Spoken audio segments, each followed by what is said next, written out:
All right. Today is the day. I am very excited about being here. I am your host, Isaiah Israel of the WMB show. But first of all, I just want you to sit back, relax, and strap on that seatbelt because you have not been on a ride like this before. I am here to tell you this show is going to be quite different from any podcast show that you've ever seen or heard. We're going to have multiple guests, multiple co hosts and resident experts on the history of our people in the Americas and around the world. So let's get at it.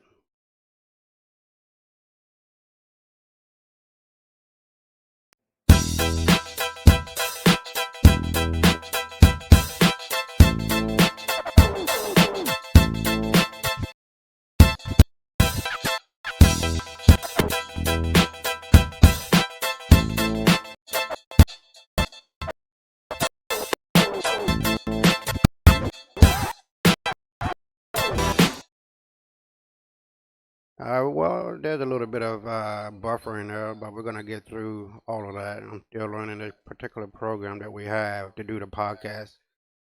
But sometimes it's going to happen like that, and sometimes, it don't. Sometimes you feel like a nut, and sometimes you don't. But listen, the show, the WMB show, is about my book, The White Man's Burden. That's what WMB stands for, right? So I want you to be able to check that book out on Amazon.com, and there are two versions: the paperback as well as the ebook series one and two. As a matter of fact, let me put up. Uh, Here it is. Now, a lot of people might be offended by that, but what we're going to do here on this show um, is to expose the truth, the whole truth and nothing but. And you can Google it if you want. I mean, you can prove it to yourself that even Dick Gregory made a comment of a little boy that came up to him, a little white boy.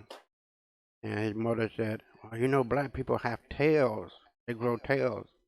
And so the little boy came up on him and asked, well, can I see your tail? Can I see your tail? And Dick Gregory looked at him and said, well, no, we don't grow tails like you people do in the back. We grow tails in the front. I think that kind of ended all of that. But as you can see, there's a very large discrepancy between the genetics of so-called white people who are not white. They're not European. They're not Aryan or Anglo-Saxon or even Caucasian. They are a derivative of um, albino from India, Dravidian albino. That is a verifiable fact. You can look it up. All right. That's one of the truths that's out there. But in getting into the mix of what this podcast is all about, let me close this out so you can look at the other book, book two, The White Man's Burden of Lies and Deceit 2, Understanding White Supremacy, what that is. So, I'm very excited about this show. I can take my time and really talk to you on a one-on-one basis as if you're sitting in front of me, or like in a group discussion. I'm really excited about the opportunity that we have with this show because this show is not about me and my books. I mean, it's one part of it, but ultimately, this book, I mean, yeah, well, this book is for you, book one and two, but also for everybody that's out here that have a particular passion. They want to speak their truth to power, politics, or political power, economic power, social power, and spiritual power, religious power, right? This is your show too. We are here Monday, Wednesday, and Friday of next week.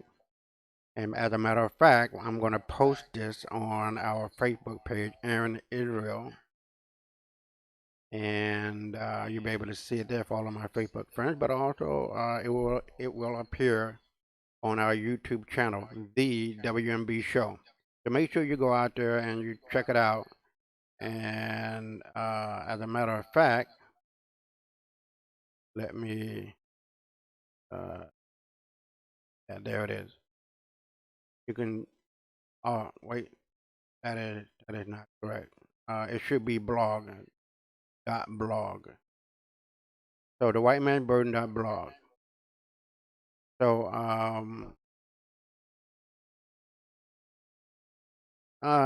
it's a hell of a thing to try to uh,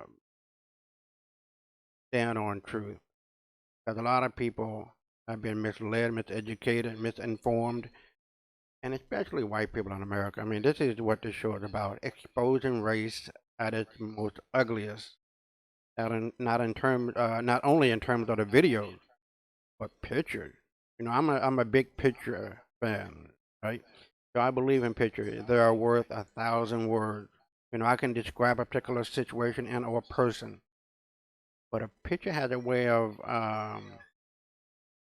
illuminating the situation, making it more horrific or terrible or just simply more understandable because you can see it, right?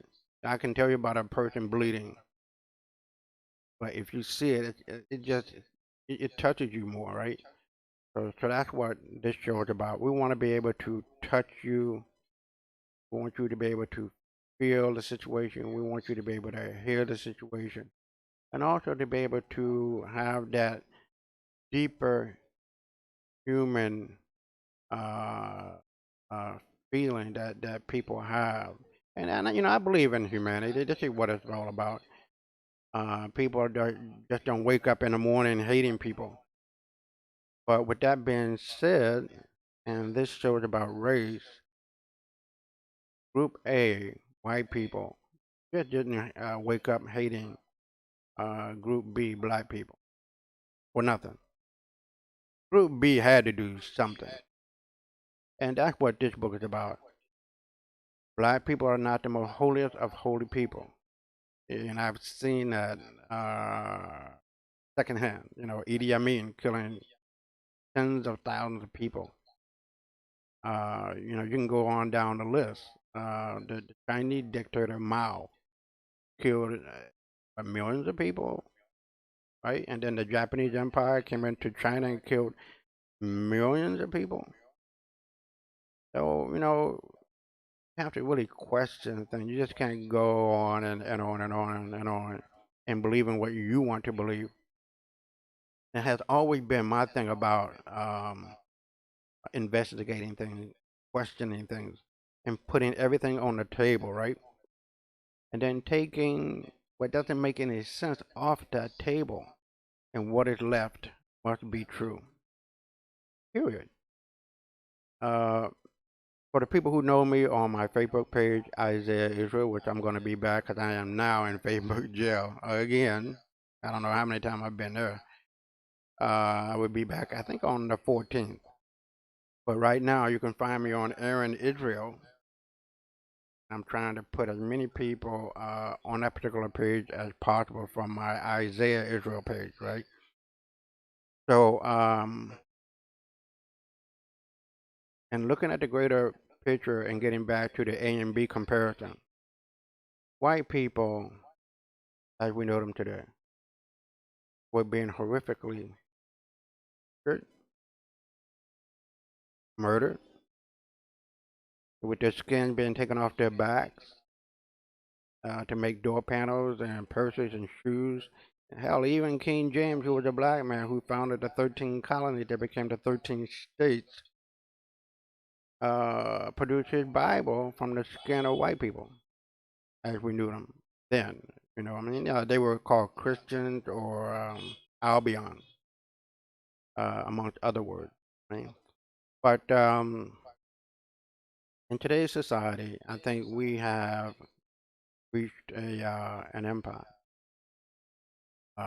It's something that we have to deal with in America. and around the world as to how we got to this point.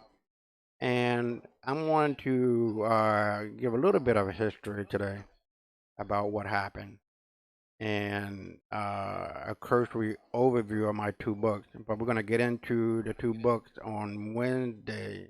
I'm hoping. I'm hoping. Let me put it that way.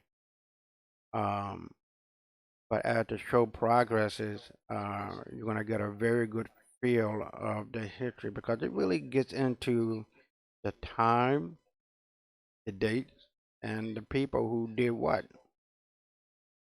Uh, but as I said, white people come from Dravidian albinos, and they were so different because albinos were like, hey, what the hell is going on? You people don't have any color. You have like these reddish eyes, like demons, right? So we didn't particularly treat them well. So we put them into the Asian step where they miscegenated with normal black people and created what we call today white people. And after a while, they formed an alliance with the Arab for whatever reason and broke past the Persian barrier that kept them in. Now, as you may know, or you don't know, the Persian, the Turks, the Mongols, the Huns, all of these people, or in the Arab, all of these people were black people. White people just got here, as we know them today, about 5,000 years ago. They're not old, they're the baby of all of humanity. They just got here yesterday, right? So as they formed their alliance with the Arabs, they broke past the Persian barrier into our Eastern and Western Holy Roman Papal Empire. They forced the Black Papacy into France and took over the eastern part of it.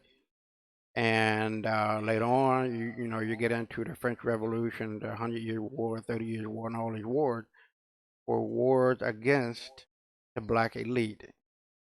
Now you have to understand, you have to come to accept that black people were ruling the world, all over the world. I don't care where it is. Poland, Russia, Czechoslovakia, Spain, England, you name it. And these were all royal black elite people, right? So, with the introduction of feudalism that became capitalism in America, you get this sense of transition from feudalistic slavery, I guess if you want to call it like that, but you can call slavery a banana is still a slavery or feudal in its origin, right? That became a capitalistic orientation or ideology. A lot of people are still on that 9 to 5 plantation. It doesn't really matter what you call it, feudal, capitalistic, or straight out slavery. But if you look at the word Slav and then compare that with slave, it's the same deal. Indo-European people. Now, the word Indo-European was originally a language group that became identified with a people later on. But as the royal family of King James established 13 colonies, and his son and grandson took over King Charles and King George, of which state of Georgia is named after, you get a greater sense of what happened because black people are all up in first, second, and third congressional uh, consti- constitution. Is it? Yeah. So however it may go, I'm kind of miffed right now a little bit um, out of it, but the idea is that black people created the United States of America. The 13 colonies became the 13 states, and that's it. America does not consist of 50 states at all. King George told the colonists, the white colonists, do not go beyond the Appalachian Mountains, messing with the territories of the indigenous American. And that's another part, too. The indigenous American are black people. There was never, ever a transatlantic slave trade from Africa to the America. Where are those ships? those people were already here in the America, and it was reversed.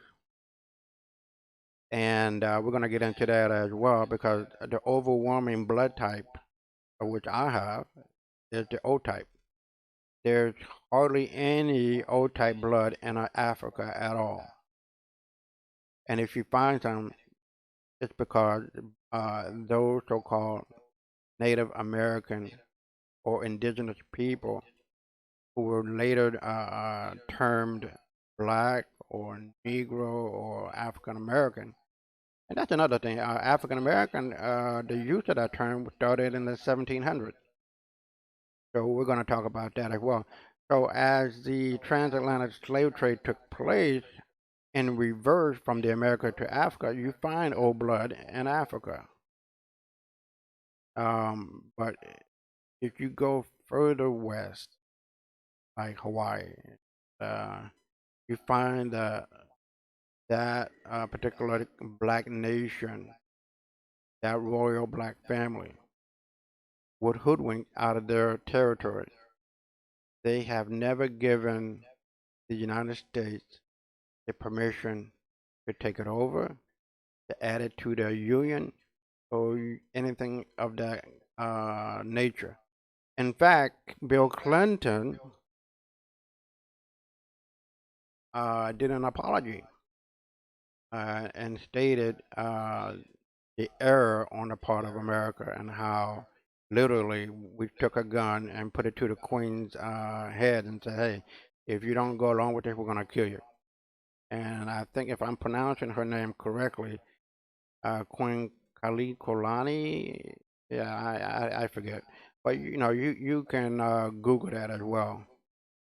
But Manifest Destiny played a huge part, along with greed, in affecting and effecting the white colonists who obtained their liberation in 1776 and began to breathe this new sense of liberty and began to see themselves different from every other person, right? So as greed set in and the money began to come in, they began to move westward and began to annex those lands and break those treaties. I don't know how many times, but those treaties are still in effect. You can't break a treaty without, coughing up some money, and that's exactly what America has done. It has a lot of blood on its hands. But in looking at the history of America and how these so-called white people were being shipped into slavery by the black Moors, you find that at the earliest stages of American history, the U.S. government was paying close to, if not over, 50% of its GDP to the pirates, the Moors, the black men, who were taking these Christians, which is the code word for so-called white people, because they weren't white at that particular time. They became white after the 1780s. And we're going to get into that as well. I cover that in my book. But I just want you guys to be able to know the history behind what happened. Excuse me, I'm going to put up more mellow background. So, listen, at the time when George Washington became president of the United States, he couldn't really do anything. He really couldn't end the white slavery that was going on. They were getting pissed off, and I can understand that. When your back is against the wall, what else you're gonna fight? So it wasn't until Thomas Jefferson came into office and started the naval fleet. And if you see me looking down, it's because I'm looking down at the controls, making sure everything is running the way it's supposed to run. And it seems as though it is.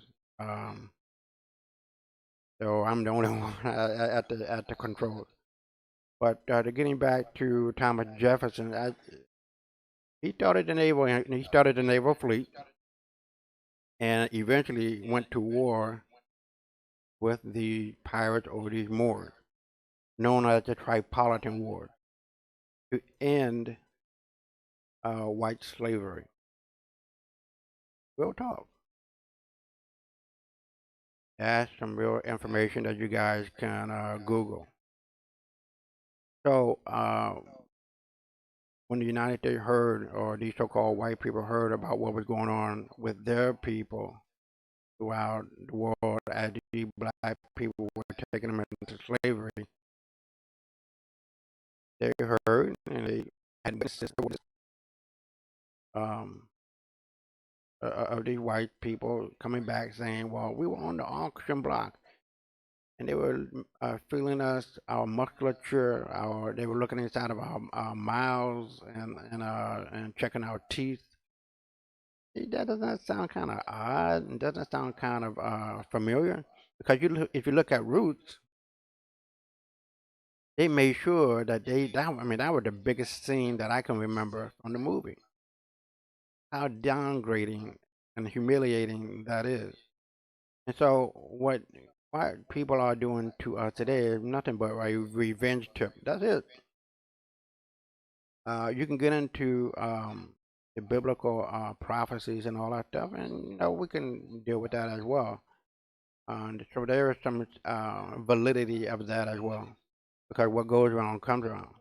And if I know at the age that I am, 46 years old this year, I know our people, black folks, gonna hold a grudge until we get even, economically even, politically even, socially even, religiously even, and physically even.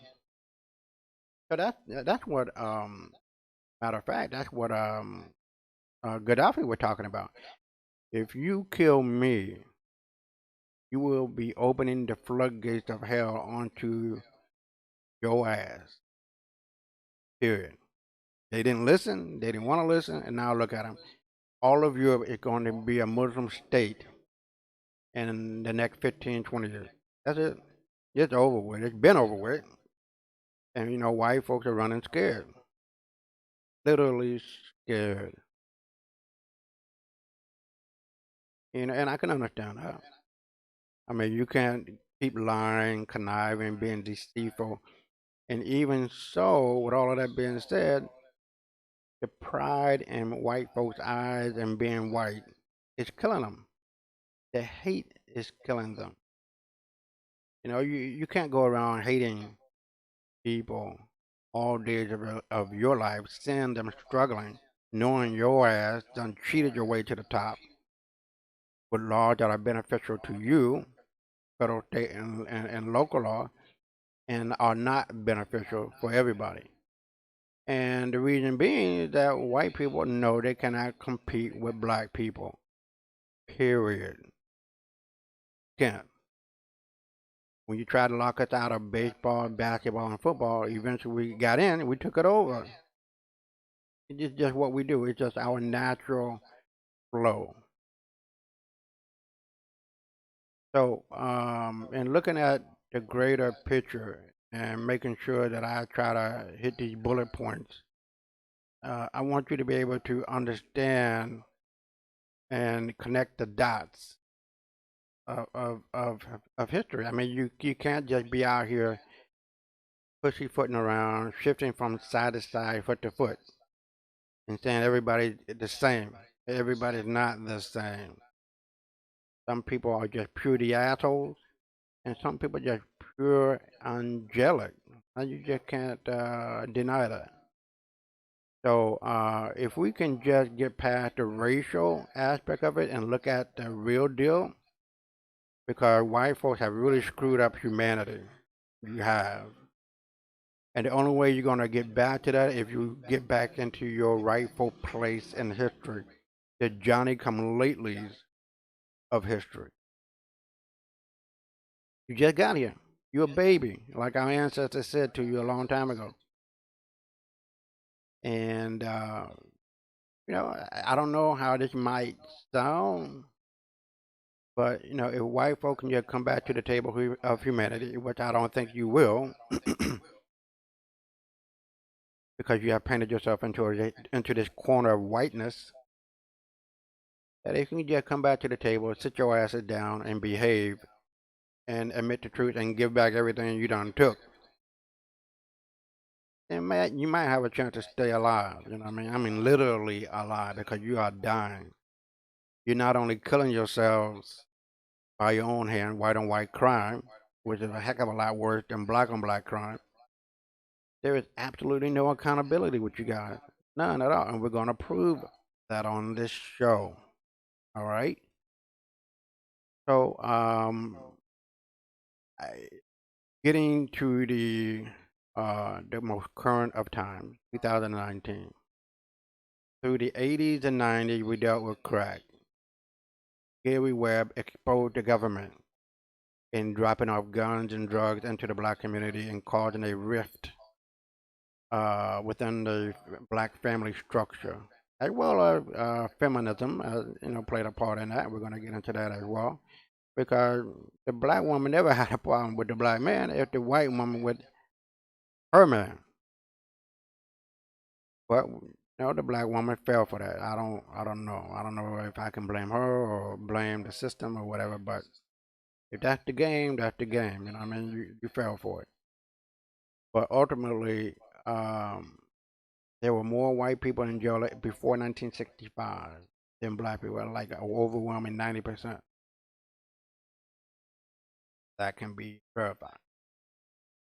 But when you look at the beginning of the Nixon administration, and then you get into the Carter administration, and then Reagan, and then Clinton, and then Clinton came after Reagan, and then Bush, you see an unrelenting attack on black and the family and the black family.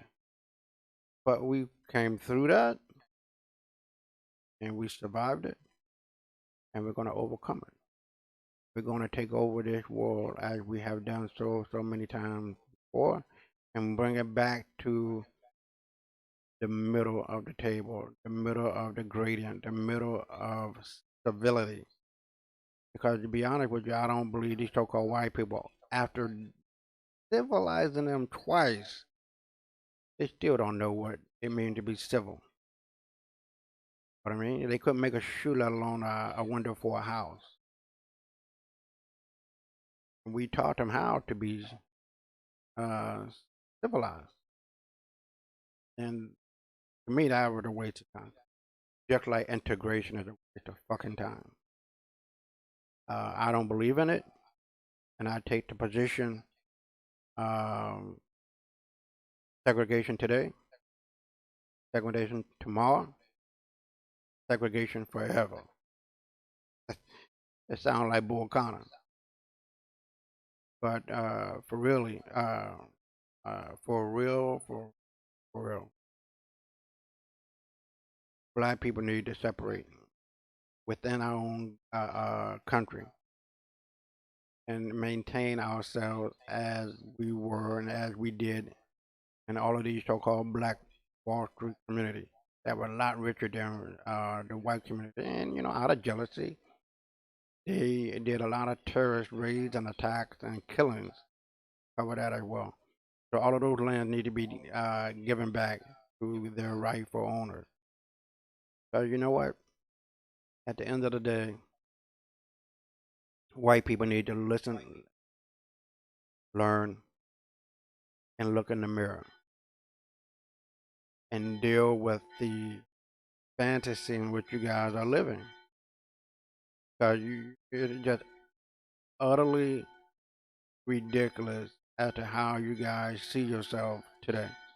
You're not white. You're not white. You're not European. And you're not Caucasian.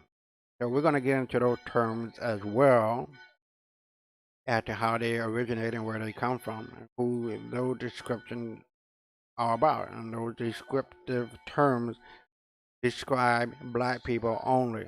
The true European is the black man or woman, as well as any other place on the planet.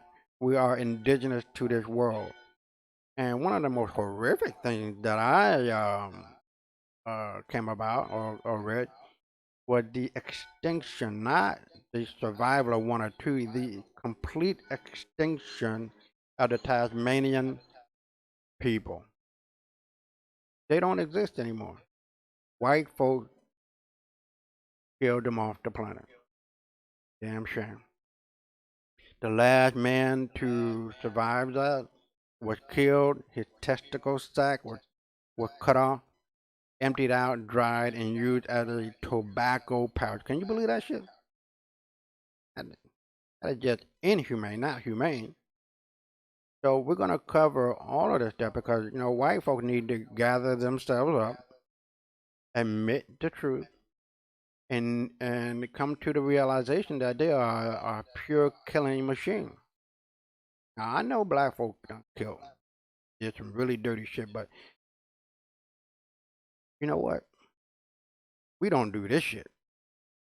We don't get into a group, have sex, and urinate and defecate on each other, eat it, swallow it, vomit it up again, and then have sex in it. This is what they do. There are brothels of animals and whatever else throughout Europe where white people can go in there and have sex with animals. They go in there now and they can have sex with sex dolls. I mean, the sex doll industry is just huge. And I mean, they look exactly like a woman.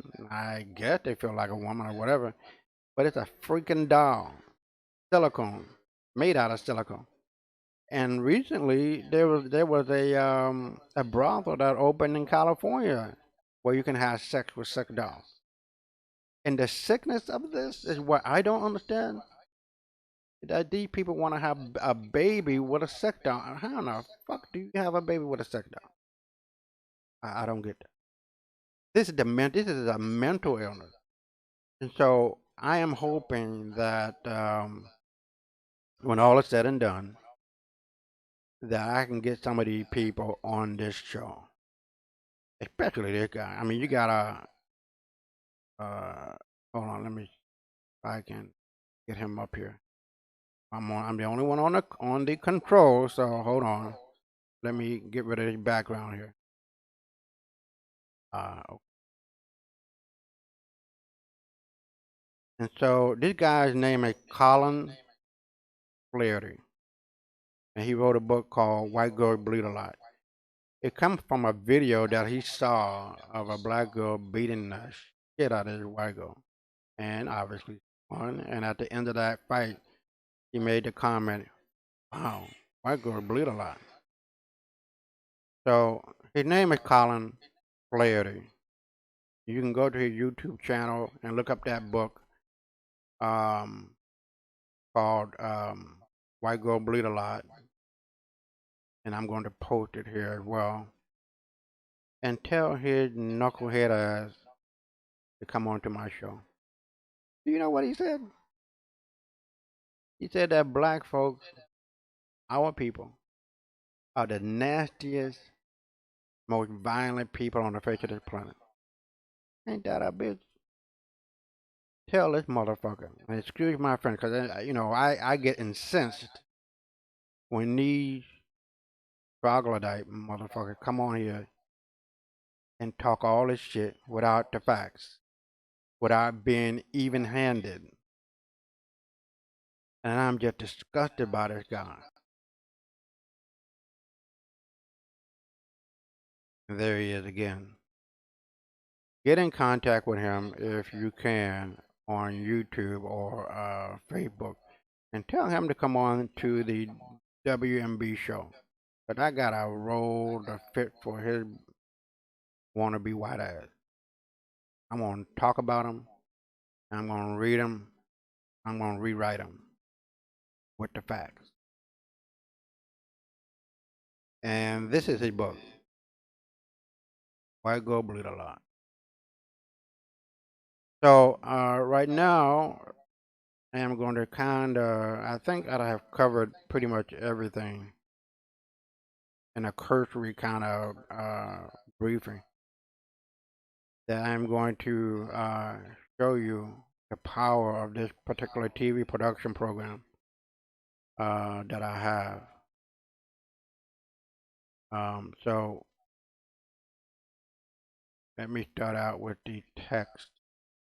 Now, don't forget, it's called the White Man Burden blog, and I'm going to correct it when I get through. I don't know what the heck I would think, but it's dot blog. It's a blog, and this one says thanks for watching, and don't forget to subscribe to the channel, the WMB Show on YouTube. You can also, if you like the format of the WMB Show, you can support it as well on Patreon or directly through PayPal. All of those links are under the description tab of the YouTube channel, the WMB Show. And also, if you want to buy our shirts and coffee mugs and stuff like that, there's a link on that as well.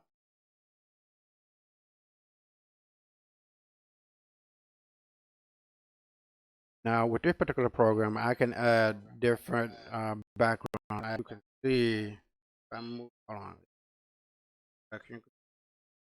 the line, there is a green screen behind me. And so as we go through this, I can click that off, bring up this. Now, as I said before, Gary Webb exposed the real deal behind the drugs in the black community. Cause we don't, we don't do drugs. We don't import guns or stuff like that. But I can remember very vividly in the 80s and 90s, our white folk would get death on black people using crack. Throw them in jail. They're no good. We don't need rehabilitation. No, no, no. Put them in jail. They're a menace to society.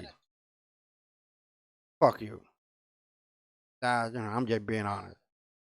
And you're going to get the real me on this show when it's necessary. When I feel that I really have to exude that, right? But, white folk had a cold ass fucking heart when it came to black folks and drugs and being addicts. But now that the table has turned, and this is the drug called crocodile, outside of the opioid epidemic that is just killing white folk. That now, the government is going to help white folks. Ain't that a bitch?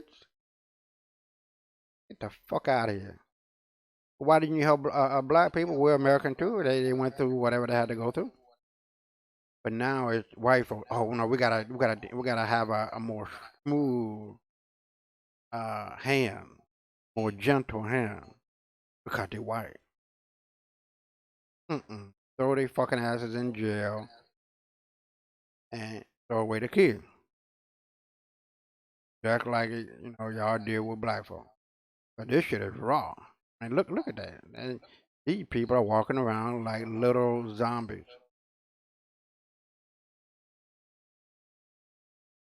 This crocodile is really tearing a hole in their ass. I mean, throughout Russia and Europe and now America, crocodile is here.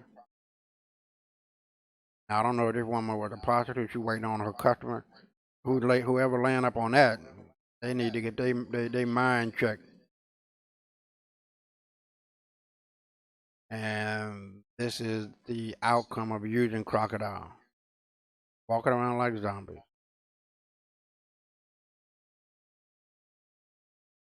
We're going to get into also reparations because the Civil Rights Bill of the 1860s was and still is an active law. I mean, I don't understand how and why we're using the 1961. We did not need another Civil Rights Bill. We already had it, and the Voting Rights Bill. We didn't need it. The one in the 1860s was and still is more powerful. And we're going to get into that as well. But as you can see from this line, everybody's in line in front of black folks. The civil rights bill was for black folks and black folks only, not for gays. And we're going to get into that because that really pisses me off. How in the hell are they going to compare their so-called life choice to a situation that black people don't have a choice about? Y'all need to go sit your gay asses down somewhere. Get the fuck up out of the U.S. government face. But it's fair, you know. I mean, they came along a long way, and they got their shit together. They began to become politically active and lobbying for what the fuck they wanted. And this is the lack of understanding that black folks have. You cannot, you cannot, and you cannot keep praying to Jesus and hope that things will change. It ain't gonna happen.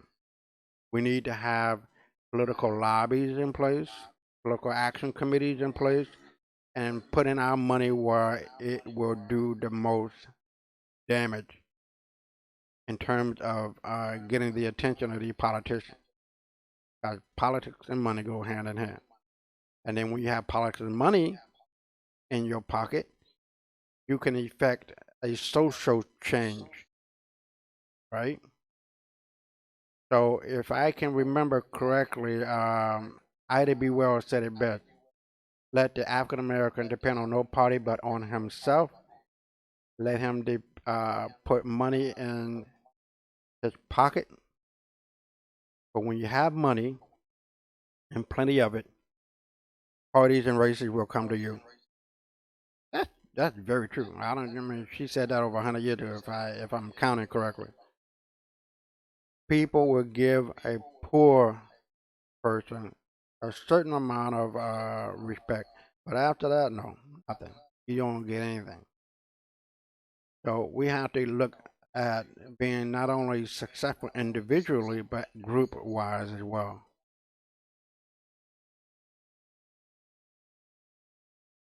Let me get out of that. Now, these are some 4K images that I truly find fantastic. The imagery is great.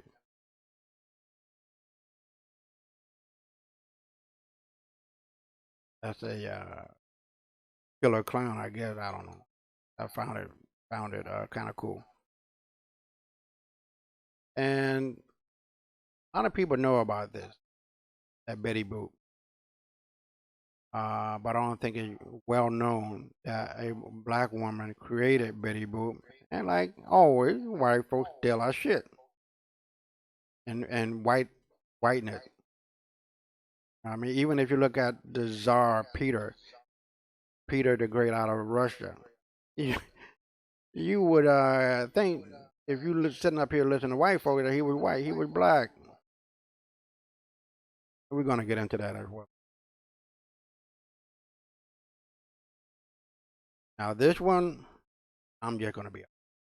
I used to have a lot of respect for Oprah, except for that time when she was on the Barbara Walters special, and Barbara Walters asked you, Oprah, how you ever wanted to be white?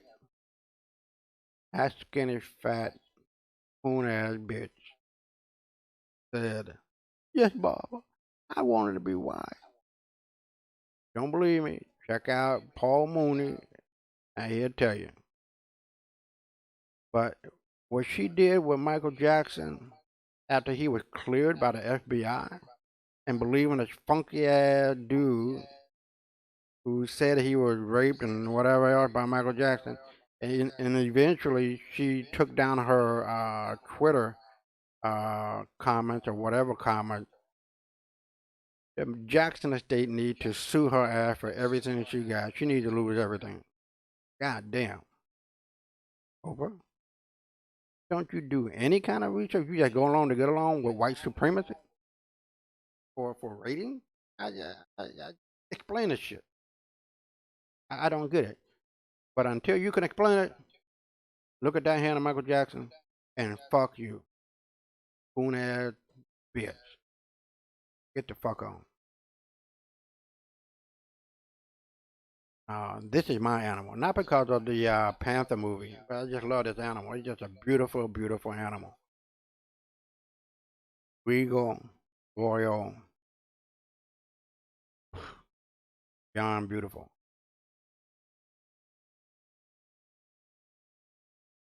And you guys seen this one before. I really like this background. It's really tranquil, peaceful, and I don't think it really kind of messes with people's attention. But if you like what you've heard so far, and you have any other suggestions for background, for intros and outros and stuff like that, let me know and send them to me.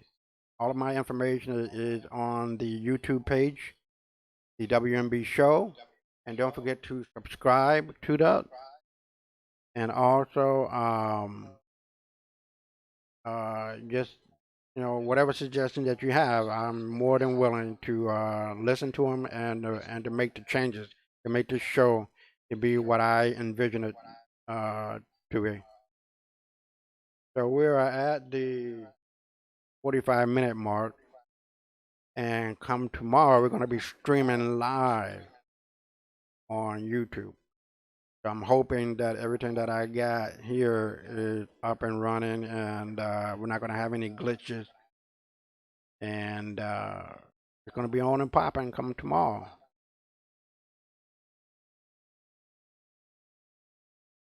Now, this is the donkey of the day. This is for anybody who I feel deserves to be the donkey or the ass of the day. You're going to get it. In reparation, Black folks, this is what we need to do to the U.S. government. This fat ass, pig looking ass. Get them straight in the stomach and all that money will come out of there.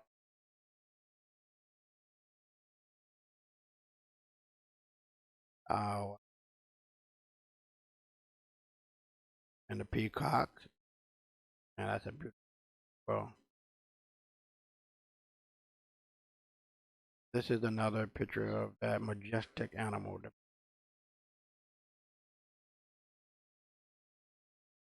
So I think we're going to wrap it up. The only thing that's left to do is to do the outro. Let me let's see what that is. I don't want to click it. Oh wait, let me do the end. This is the second intro as well, so you guys need to check that out. So outro.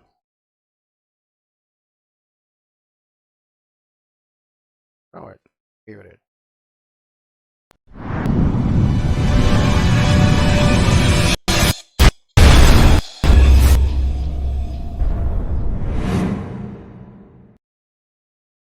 And we have two outros. Those are. Hope you're fine.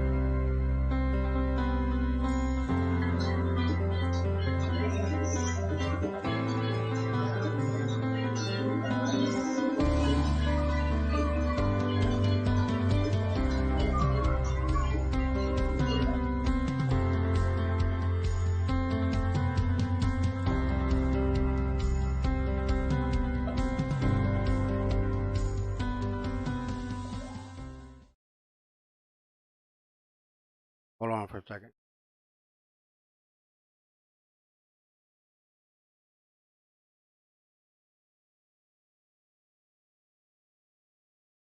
I had to connect myself back to the electricity. I forgot to do that. But listen, we're gonna wrap it up, and this is the other outro. And we're gonna see you tomorrow at 2 p.m. Eastern time. We're gonna be streaming live. Now, one of the things that you need to keep in mind throughout the week, we're gonna be here uh, streaming live Monday, Wednesday, and Friday. Now, tomorrow we're gonna be focusing in on positivity. People who have overcome some fantastic odds to be successful. I mean, they have one arm, one leg, no arm, no leg. They went blind, deaf, or dumb. They've been mistreated by society, whatever the case may be. And these people had the willpower to overcome all of that to succeed to whatever level that may be. But one of the things that I want you to understand is that life is short. You gotta get past the bullshit. Uh, remove bullshit people out of your life with their own negativity because some people like pity parties, pity party Sally and pity party Sam. Get them the fuck out of your life. And be honest with you, start with your own damn family. Like me, I do not deal with negativity. You come to me with that, I'm out of there. I don't have time for it. Life is too short. Be hating. You know what I mean? So, and also, I heard the guys say this a long time ago. That Isaiah, you know what it means to be happy? And, in general, I said, yeah, happy. You're doing what you want to do. Oh, that's a good start, he said. But he broke it down even further. He said, happiness means doing anything and everything that you love to do, or doing the thing or things that you love to do that give your life meaning, purpose, sense of direction, and fulfillment. Meaning, purpose, of direction, and fulfillment. This is what I'm getting from the podcast and a lot of other things that I'm doing. Well, do those four things, you guys, because if you don't, you're cheating yourself. You're not cheating nobody else, but you. Don't cheat you. Don't be your worst enemy. Be your best friend. Learn, live, laugh, and love through the extremes of this life of living and dying. Do those four things: living, loving, laughing, and learning. Because if you don't, man, if you're still the same way at 50 as you were at 20, as Muhammad Ali stated, wait to 30 years of your life.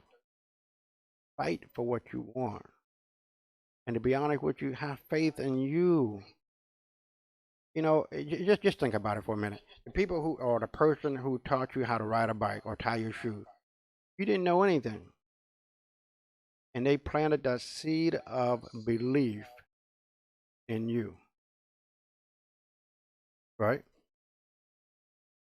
And you took that seed of belief, and with their support, with their help, you began to know that you can tie your shoes and ride your bike because you got your balance and you learned how to tie your shoes up, over, around, and through until it became second nature. You can't you can't even think about riding a bike or you just do it. It becomes second nature. And so this is what I want people to understand. On Monday, we're going to have Inspiration Monday. And that you can do anything that you want to do in this life before it's over with.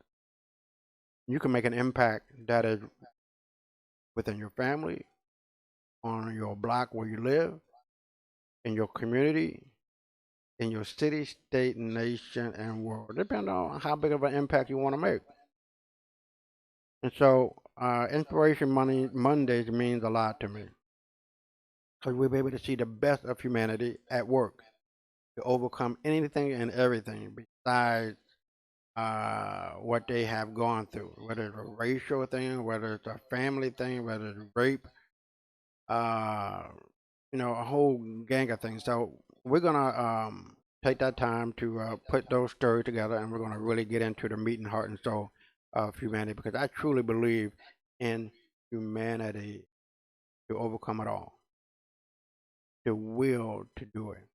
And so when you look at faith, you got to understand that those two elements, believing and knowing, believing, become rock hard until you just know there's no doubt. You have no doubt about riding a bike or tying your shoe. You do it. And so you need to have a solid faith in what you want to do. That's the only thing. You got to believe. If you don't believe, you got to know. If you don't know, you got to believe. You got to start somewhere. And with those two elements, your faith becomes rock hard, becomes undeniable. You will not give up, give out, or give in, because your will overcome, override, and conquer whatever's in front of you. And 9 times out of 10, all of that is mental. What you think is real, but it's not. So the power of the mind is very important here at the 55-minute mark. So everything begins in the mind, you guys. Your thoughts are very powerful. They are manifested through your speech and then ultimately through your actions. And so the promised land is not in Israel or any other part of the Middle East or Africa, where it's at, or any other part of this world. You know where the real promised land is at? Yeah, right between your ears, that 3-pound mass of gelatin that you call a brain. And the more you water it with knowledge and understanding and wisdom, what you get out of it, the more you will shine. Your light, your truth will shine, and people will see it, and people will gravitate towards you. Period. And so, with all of that being said, we're going to get into that tomorrow. And Friday will be called Freak Out Friday, because in between being inspired on Monday and laughing your ass off on Friday, I think we need those two extremes. Because Tuesdays, Wednesdays, and Thursdays, we're going to be dealing with some really hot topics, race, in my book. And any other books that are out there that people have written, you can come on to the show. This show is for you. It is a 2-hour format or hour-and-a-half format. And you can speak your piece. And you can, be on it as often as you like. And I don't care what it may be, as long as you're doing things that are positive and that you want to be an inspiring inspiration for other people. Welcome to the WMB show. All right, we're gonna wrap it up, and we're gonna show. I'm going to show. Wait a minute, did I do the first outro? Yeah, I did. Yeah. So this is the second outro. Peace and good thing.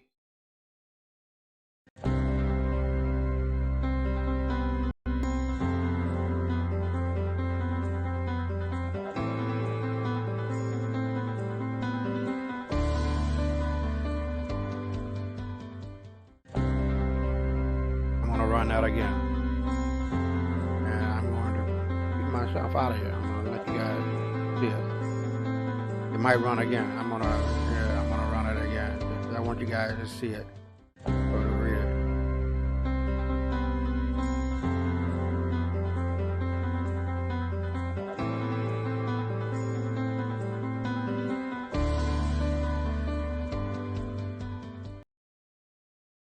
All right. We're gonna wrap it up, and we're gonna put this on Aaron Israel Facebook page as well as the YouTube channel, so you guys can check it out there as well.